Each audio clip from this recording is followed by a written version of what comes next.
Bonjour Donia Petrescu, vous êtes architecte et enseignante et chercheuse en architecture et vous êtes fondatrice de l'atelier d'architecture autogérée dans lequel vous nous accueillez aujourd'hui pour parler du cadre de vie. Alors justement, le pape dans son encyclique Laudato Si parle du cadre de vie à plusieurs reprises et il estime que nous ne sommes pas faits pour vivre en étant toujours plus envahis par le ciment, l'asphalte, le verre et les métaux, privés du contact physique avec la nature. Alors, quand on lit ça, on se pose forcément la question, est-ce que ça signifie que l'homme n'est pas fait pour vivre en ville ou est-ce que les villes actuelles ne sont pas adaptées à l'humain ?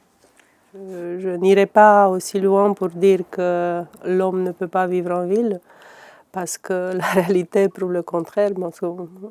On vit en ville depuis des milliers d'années.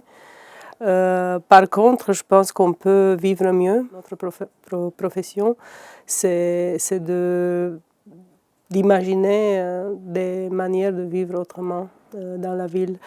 Et les premiers projets avec lesquels on a commencé, c'était des projets de jardin collectif, donc des projets très simples qui peuvent parler à tout le monde. Donc on a commencé même ici. Et c'était un peu notre premier projet participatif, si on peut dire, qui a abouti sur un projet citoyen. Est-ce que vous voyez ces initiatives-là comme un moyen de supporter la ville et de savoir y vivre un peu mieux, ou est-ce que vous réinventez complètement la ville ? Non, je pense qu'on la réinvente sans la nier, c'est-à-dire qu'on ne s'imagine pas qu'on peut démolir. C'est ce qu'on a et c'est ce qui a été bâti pendant des centaines d'années. Mais on peut vivre autrement, on peut aussi la transformer de façon à vivre mieux. Et c'est ça ce qui nous intéresse. En effet, pour nous, en tant qu'architectes, ça ne nous intéresse pas de bâtir, ça nous intéresse de donner des moyens, parfois par l'espace et par la manière de concevoir l'espace, aux habitants à transformer eux-mêmes leur cadre de vie.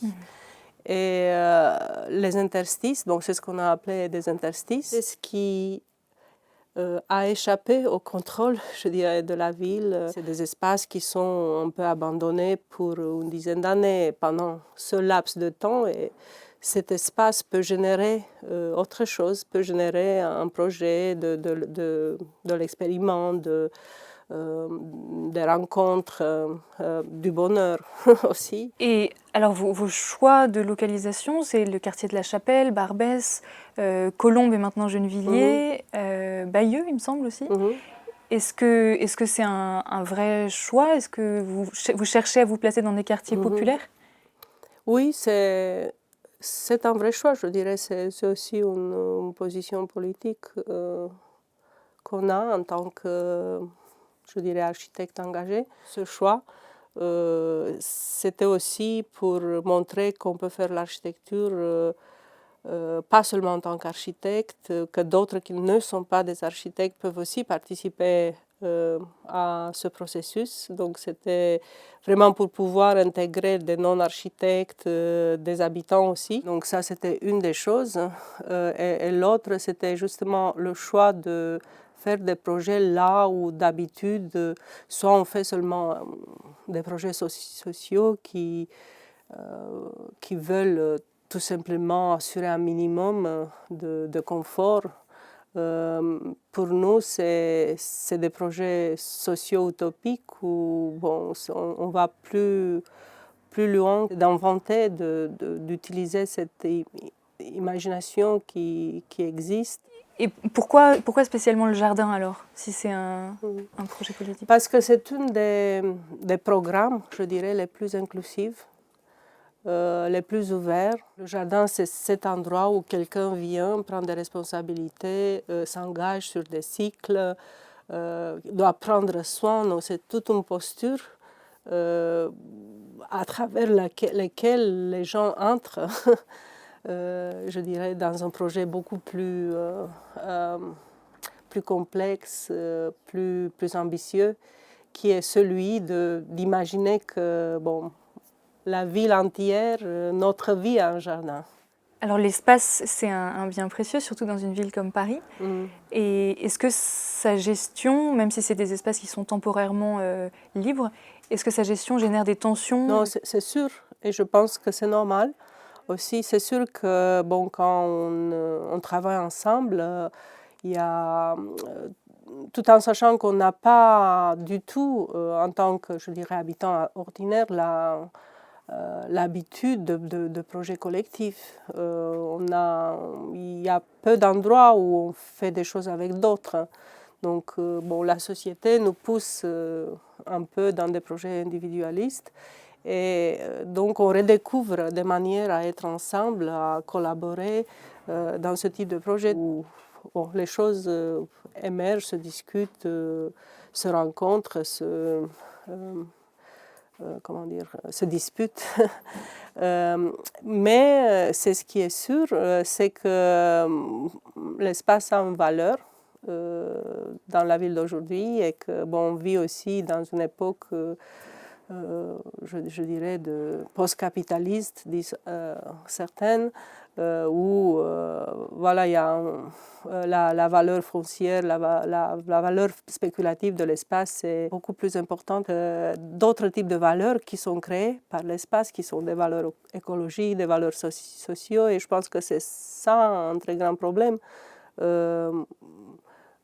Comment faire passer ces valeurs aussi au même titre que la valeur monétaire ou la valeur foncière spéculative dans le terrain. Il y a un très long chemin à parcourir et je pense que tout le monde peut apporter un peu, contribuer un peu à ce qu'on y arrive, à faire valoir justement cet autre type de valeur que peut porter l'espace dans la ville.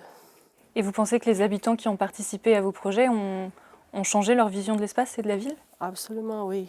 On a réalisé en effet que c'était très important et que cette expérience a créé, je dirais, une attente, mais aussi une force de côté des habitants usagers du projet, qui ont eux-mêmes réclamé un autre espace, qui ont négocié avec la ville pour une relocalisation. Donc on a obtenu un deuxième espace où on a relogé le projet comme ça.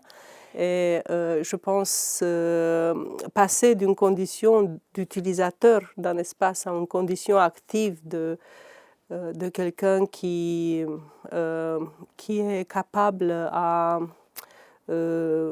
négocier avec la municipalité un autre espace, à le prendre en charge, à le gérer. Je pense que c'est une des grandes réalisations d'un tel type de projet. Je dirais, peut-être sans exagérer, qu'on a réussi à politiser un nombre d'habitants dans le sens d'une politique citoyenne, justement.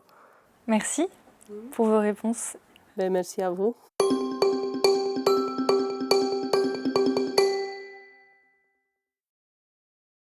La prison coupe énormément le détenu de la nature. Cette simplicité, c'est la clé pour qu'il puisse se diffuser à ceux qui n'ont pas accès à l'électricité, tout en sensibilisant à une énergie propre. C'est aussi une espèce de manifeste, tu vois, pour moi c'est un truc un peu utopique, poétique, un peu transgressif aussi d'une certaine façon.